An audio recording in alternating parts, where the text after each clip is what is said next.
सूत जी कहते हैं, शनका जी, पिता के वन चले जाने पर एक दिन धुंधुकारी ने अपनी माता को बहुत पीटा और कहा, बता धन कहाँ रखा है, नहीं तो अभी तेरी लुआठी जलती लकड़ी से खबर लूंगा। उसकी इस धमकी से डरकर और पुत्र के उपद्रवों से दुखी होकर वह रात्रि के समय कुएं में जा गिरी और इसी से उसकी मृत्यु हो गई। योगनिष्ठ गोकर्ण जी तीर्थयात्रा के लिए निकल गए। उन्हें इन घटनाओं से कोई सुख या दुख नहीं होता था, क्योंकि उनका न कोई मित्र था न शत्रु। धुंधुकारी 5 वेश्याओं के साथ घर में रहने लगा। उनके लिए भोग सामग्री जुटाने की चिंता ने उसकी बुद्धि नष्ट कर दी और वह नाना प्रकार के अत्यंत क्रूर कर्म करने लगा। एक दिन उन कुलटाओं ने उससे बहुत से गहने मांगे। वह तो काम से अंधा हो रहा था, मौत की उसे कभी याद नहीं आती थी। बस उन्हें जुटाने के लिए वह घर से निकल पड़ा। वह जहां तहां से बहुत सा धन चुराकर घर लौट आया तथा उन्हें कुछ सुंदर वस्त्र और आभूषण लाकर दिए। चोरी का बहुत माल देखकर रात्रि के समय स्त्रियों ने विचार किया कि ये नित्य ही चोरी करता है, इसलिए इसे किसी दिन अवश्य राजा पकड़ लेगा। राजा ये सारा धन छीनकर इसे निश्चय ही प्राणदंड देगा। जब एक दिन इसे मरना ही है, तब हम ही धन की रक्षा के लिए गुप्त रूप से इसको क्यों न मार डालें।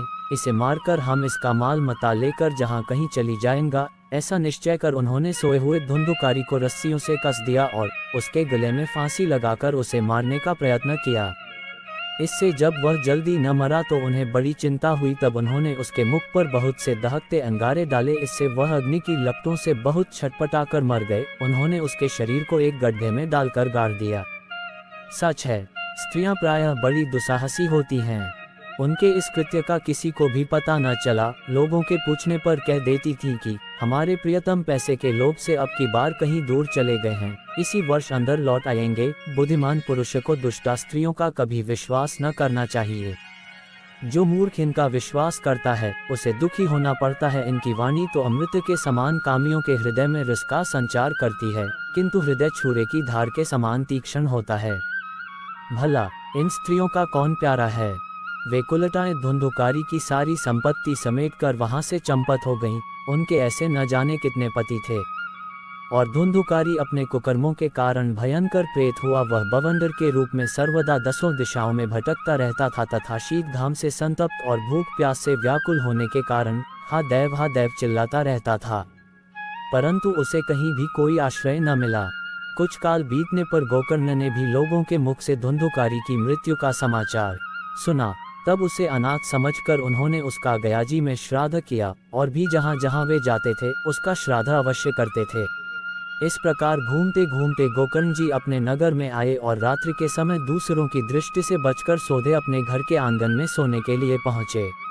वहाँ अपने भाई को सोया देख आधी रात के सम धुंधुकारी ने अपना बड़ा विकट रूप दिखाया। वह कभी भेड़ा, कभी हाथी, कभी भैंसा, कभी इंद्र और कभी अग्नि का रूप धारण करता। अंत में वह मनुष्य के आकार में प्रकट हुआ।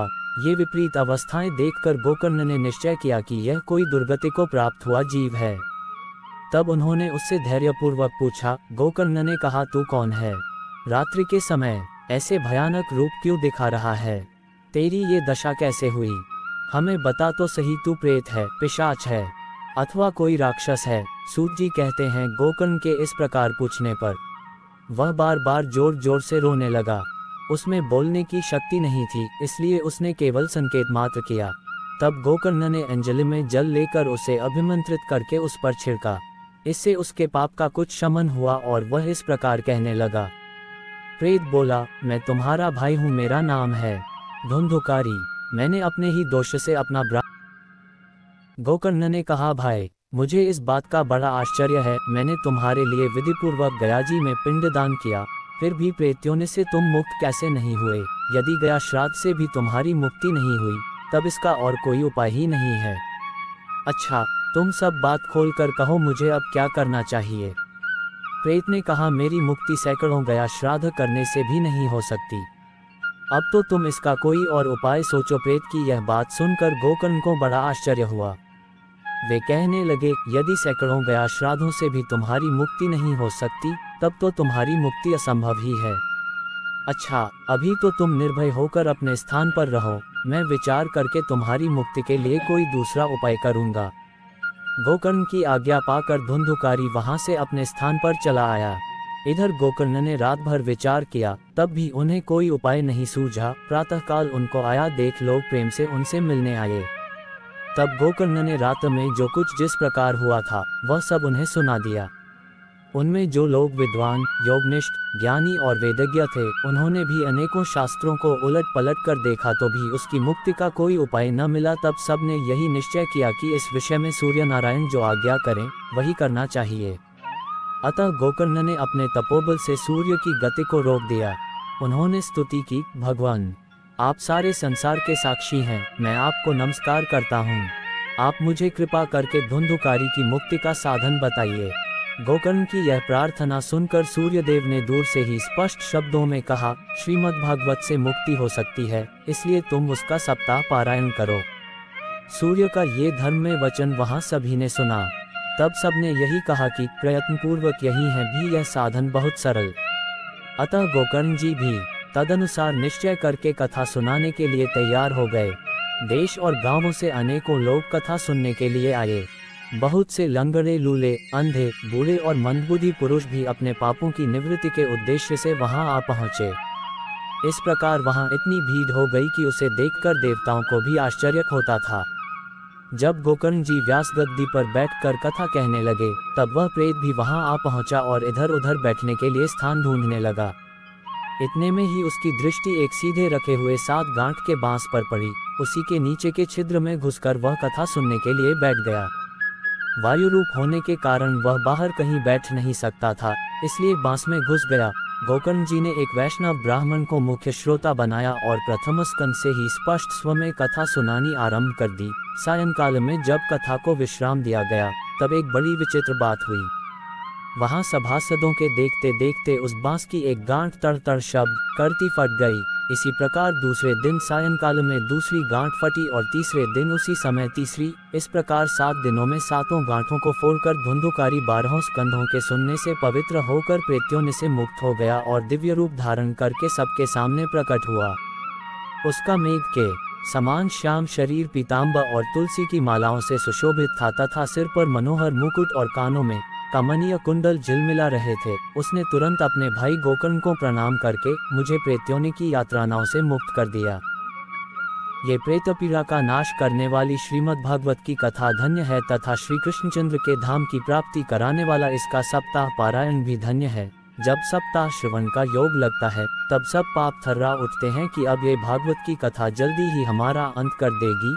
जिस प्रकार आग गीली, सूखी, छोटी बड़ी सब तरह की लकड़ियों को जला डालती है, उसी प्रकार यह सप्ताह श्रवण मन, वचन और कर्म द्वारा किए हुए नए पुराने छोटे बड़े सभी प्रकार के पाप को भस्म कर देता है। विद्वानों ने देवताओं की सभा में कहा है कि जो लोग इस भारतवर्ष में श्रीमद् भागवत की कथा नहीं सुनते, उनका जन्म वृथा ही है। भला मोहपूर्वक लालन पालन करके यदि इस अनित्य शरीर को हृष्ट पुष्ट और बलवान भी बना लिया तो भी श्रीमद् भागवत की कथा सुने बिना इससे क्या लाभ हुआ। अस्थियां ही इस शरीर के आधार स्तंभ हैं। नस नाड़ी रूप रस्सियों से ये बंधा हुआ है। ऊपर से इस पर मांस और रक्त थोपकर इसे चर्म से मंद दिया गया है। इसके प्रत्येक अंग में दुर्गंध आती है, क्योंकि है तो यह मलमूत्र का भांड ही। वृद्धावस्था और शोक के कारण ये परिणाम में दुखमय ही है। रोगों का तो घर ही ठहरा।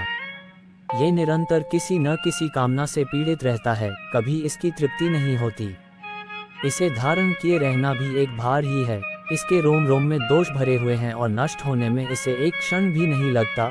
अंत में यदि इसे गाड़ दिया जाता है तो इसके कीड़े बन जाते हैं। कोई पशु खा जाता है तो यह विष्ठा हो जाता है और अग्नि में जला दिया जाता है तो भस्म की ढेरी हो जाता है। ये 3 ही इसकी गतियां बताई गई हैं। ऐसे अस्थिर शरीर से मनुष्य अविनाशी फल देने वाला काम क्यों नहीं बना लेता। जो अन्न प्रातः काल पकाया जाता है वह सायंकाल तक बिगड़ जाता है, फिर उसी के रस से पुष्ट हुए शरीर की नित्यता कैसी। इस लोक में सप्ताह श्रवण करने से भगवान की शीघ्र ही प्राप्ति हो सकती है। अतः सब प्रकार के दोषों की निवृत्ति के लिए एकमात्र यही साधन है। जो लोग भागवत की कथा से वंचित हैं, वे तो जल में बुबुदे और जीवों में मच्छरों के समान केवल मरने के लिए ही पैदा होते हैं। भला जिसके प्रभाव से जड़ और सूखे हुए बांस की गांठें फट सकती हैं, उस भागवत कथा का श्रवण करने से चित्त की गांठों का खुल जाना कौन बड़ी बात है। सप्ताह श्रवण करने से मनुष्य के हृदय की गांठ खुल जाती है, उसके समस्त संशय छिन्न भिन्न हो जाते हैं और सारे कर्म क्षीण हो जाते हैं। ये भागवत कथारूप तीर्थ संसार के कीचड़ को धोने में बड़ा ही पटु है। विद्वानों का कथन है कि जब ये हृदय में स्थित हो जाता है तब मनुष्य की मुक्ति निश्चित ही समझनी चाहिए। जिस समय धुंधुकारी ये सब बातें कह रहा था, जिसके लिए वैकुंठवासी पार्षदों के सहित एक विमान उतरा, उससे सब और मंडलाकार प्रकाश फैल रहा था। सब लोगों के सामने ही धुंधुकारी उस विमान पर चढ़ गया। तब उस विमान पर आए हुए पार्षदों को देखकर उनसे गोकर्ण ने यह बात कही। गोकर्ण ने पूछा कि प्रिय पार्षदों, यहाँ हमारे अनेकों शुद्ध हृदय श्रोतागण हैं, उन सब के लिए आप लोग एक साथ बहुत से विमान क्यों नहीं लाए? हम देखते हैं कि यहाँ सभी ने समान रूप से कथा सुनी है, फिर फल में इस प्रकार का भेद क्यों हुआ, ये बताइए। कि सेवकों ने कहा, हे मानद, इस फलभेद का कारण इनके श्रवण का भेद ही है। ये ठीक है कि श्रवण तो सबने समान रूप से ही किया है, किंतु इसके जैसा मनन नहीं किया। इसी से एक साथ भजन करने पर भी उसके फल में भेद रहा। पूर्व काल में जैसे अयोध्यावासी भगवान श्री राम के साथ साकेत धाम से धारे थे, उसी प्रकार भगवान श्री कृष्ण उन सबको योगी दुर्लभ गोलोक धाम को ले गए। जिस लोक में सूर्य, चंद्रमा और सिद्धों की भी कभी गति नहीं हो सकती, उसमें वे श्रीमद् भागवत श्रवण करने से चले गए। नारद जी, सप्ताह यज्ञ के द्वारा कथा श्रवण करने से जैसा उज्ज्वल फल संचित होता है, उसके विषय में हम आपसे क्या कहें।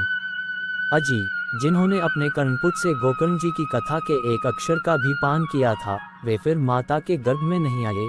जिस गति को लोग वायु, जल या पत्ते खाकर शरीर सुखाने से, बहुत काल तक घोर तपस्या करने से और योगाभ्यास से भी नहीं पा सकते, उसे वे सप्ताह श्रवण से सहज में ही प्राप्त कर लेते हैं। इस परम पवित्र इतिहास का पाठ चित्रकूट पर विराजमान मुनीश्वर शांडिल्य भी ब्रह्मानंद में मग्न होकर करते रहते हैं। ये कथा बड़ी ही पवित्र है। एक बार के श्रवण से ही समस्त पापराशि को भस्म कर देती है। यदि इसका श्राद्ध के समय पाठ किया जाए तो इससे पितृगण को बड़ी तृप्ति होती है और नित्य पाठ करने से मोक्ष की प्राप्ति होती है।